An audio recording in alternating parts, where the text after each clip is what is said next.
اعوذ باللہ من الشیطان الرجیم بسم اللہ الرحمن الرحیم۔ اللہ کے نام سے شروع جو بڑا مہربان نہایت رحم کرنے والا ہے۔ مون وظائف چینل کی جانب سے تمام ناظرین کو السلام علیکم ورحمۃ اللہ وبرکاتہ۔ میں اپنا چینل مون وظائف کی جانب سے آپ کی خدمت میں ایک نیا وظیفہ لے کر حاضر ہوئی ہوں۔ سب سے پہلے میری ان ناظرین سے گزارش ہے کہ جنہوں نے ابھی ہمارا چینل جوائن کیا ہے وہ اسے سبسکرائب کر لیں اور ساتھ ہی بیل آئیکن کا بٹن بھی پریس کر لیں تاکہ ہر نئی آنے والی ویڈیو سب سے پہلے آپ تک پہنچ جائے۔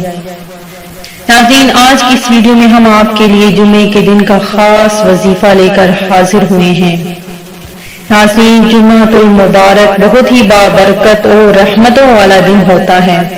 اس دن حضور نبی کریم علیہ السلام پر پڑھا جانے والا درود پاک خود آپ صلی اللہ علیہ وآلہ وسلم سماعت فرماتے ہیں اور اس کا جواب دیتے ہیں۔ تو ناظرین، آپ نے ہر جمعہ المبارک کے دن 313 مرتبہ درود پاک پڑھنے کی عادت بنا لینی ہے۔ اس سے مصیبتیں ٹلتی ہیں، آپ کی ہر دعا قبول ہوگی اور اس سے کئی کام سنور جائیں گے۔ دعا قبول ہونے کے نہ قبول ہونے کے 3 پہلو ہیں کہ یا تو دعا قبول ہو جاتی ہے، یا آخرت کے لیے ذخیرہ کر لی جاتی ہے، یا مصیبت کو ٹال دیتی ہے مگر رد نہیں ہوتی۔ کہتے ہیں کہ ایک بادشاہ کی عدالت میں کسی ملزم کو پیش کیا گیا۔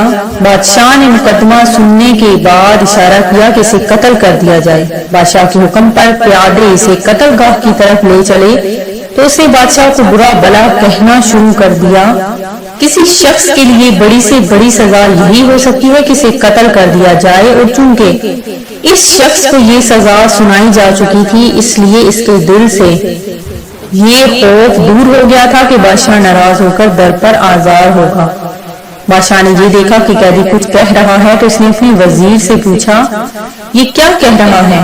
بادشاہ کا وزیر بہت نیک دل تھا، اس نے سوچا اگر ٹھیک بات بتا دی جائے تو بادشاہ غصے سے دیوانہ ہو جائے گا، ہو سکتا ہے قتل کرانے سے پہلے قیدی کو اور عذاب میں مبتلا کرے۔ اس نے جواب دیا، جناب یہ کہہ رہا ہے کہ اللہ پاک ان لوگوں کو پسند کرتا ہے جو غصے کو ضبط کر لیتے ہیں اور لوگوں کے ساتھ بھلائی کرتے ہیں۔ وزیر کی بات سن کر بادشاہ مسکرا دیا اور اس نے حکم دیا کہ اس شخص کو آزاد کر دیا جائے۔ بادشاہ کا ایک وزیر پہلے وزیر کا مخالف اور تنگ دل تھا، وہ خیر خواہی جتانے کے انداز میں بولا، یہ بات ہرگز مناسب نہیں ہے کہ کسی بادشاہ کے وزیر اسے دھوکے میں رکھیں اور سچ کے سوا کچھ اور زبان پہ لائیں۔ اور سچ یہ ہے کہ قیدی حضور کی شان میں گستاخی کر رہا تھا، غصہ ضبط کرنے اور بھلائی سے پیش آنے کی بات نہیں کر رہا تھا۔ وزیر کی بات سن کے نیک دل بادشاہ نے کہا، اے وزیر، تیرے اس سچ سے جس کی بنیاد بغض اور حسد کینے پر ہے، تیرے بھائی کی غلط بیانی بہتر ہے کہ اس سے ایک شخص کی جان بچ گئی۔ یاد رکھ، اس سچ سے جس سے کوئی فساد پھیلتا ہو ایسا جھوٹ بہتر ہے جس سے کوئی برائی دور ہونے کی امید ہو۔ وہ سچ جو فساد کا سبب ہو بہتر ہے نہ وہ زبان پہ آئے، اچھا ہے وہ جھوٹ ایسے سچ سے جو آگ فساد کی بجھائے۔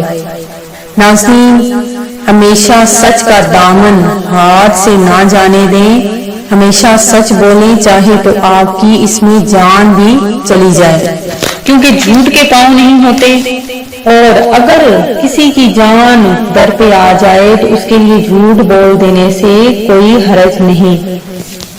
ناظرین، میں آج جو آپ کے لیے وظیفہ لے کر حاضر ہوئی ہوں وہ بہت ہی برکتوں اور فضیلتوں والا وظیفہ ہے، جس کے کرنے سے انشاءاللہ عز و جل آپ کی قسمت کا ستارہ چمکے گا اور آپ کی تمام حاجات پریشانیاں آپ کی دور ہو جائیں گی، تمام حاجات آپ کی پوری ہو جائیں گی، اور جو آپ کو مشکل یا کوئی پریشانی ہے وہ اس سے حل ہو جائے گی۔ تو ناظرین، وظیفہ ذرا نوٹ کر لیجئے کہ وہ کس طریقے سے آپ نے وظیفہ کرنا ہے۔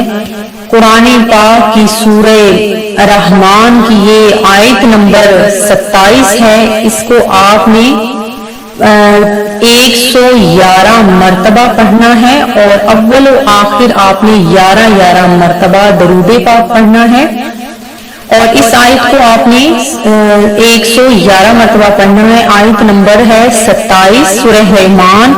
بہت ہی برکتوں اور فضیلتوں والی سورت ہے. اسے قرآن پاک کا دل کہا گیا ہے, اسے قرآن پاک کی دلہن کہا گیا ہے. یہ بہت ہی مبارک اور برکتوں والی سورت ہے. آپ نے اس کو پڑھنا ہے انشاءاللہ عز و جل. آپ کی تمام مشکلات, آپ کی تمام حاجات پوری ہو جائیں گی. آپ کی جو دل میں حاجت ہے وہ اس ایک وظیفے سے ہی پوری ہو جائے گی. میں امید کرتی ہوں کہ ہمارا آج کا یہ وظیفہ آپ کو پسند آیا ہوگا. اسی طرح سے مزید وظائف حاصل کرنے کے لیے ہمارا چینل نون وظائف کو دیکھتے رہیے. اپنا خیال رکھیے گا, دعا میں یاد رکھیے گا. سبسکرائب کرنا, لائک کرنا, شیئر کرنا ہرگز نہ بھولیے گا. اللہ حافظ.